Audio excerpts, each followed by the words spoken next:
పిత పుత్ర పవిత్రాత్మ నామమున ఆమేన్. ఈరోజు సెప్టెంబరు 29వ తారీఖు. యోహాను సువార్త 1వ అధ్యాయము 47వ వచనము నుండి 51వ వచనం వరకు. నతనయేలు తన యొద్దకు వచ్చుటను చూచి అతనిని గూర్చి, యేసు, ఇదిగో కపటము లేని నిజమైన ఇశ్రాయేలీయుడు అని చెప్పెను.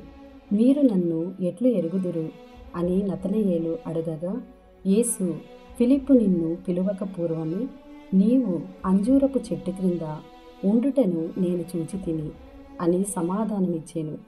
బోధకుడా, నీవు దేవుని కుమారుడవు, ఇశ్రాయేలు రాజువు అని నతనయేలు పలికెను.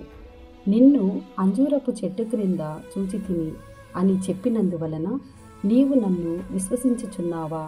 ఇంతకంటే గొప్ప కార్యములను నీవు చూడగలవు అని యేసు చెప్పెను. ఇంకను మీరు పరమండలము తెరవబడుటయు, దేవుని దూతలు మనుష్య కుమారునిపై ఆరోహణ అవరోహణలు చేయుటయు చూచెదరు అని మీతో నిశ్చయముగా చెప్పుచున్నాను అని పలికెను. ఇది ప్రభుని వాక్కు. సర్వేశ్వరునికి వందనములు.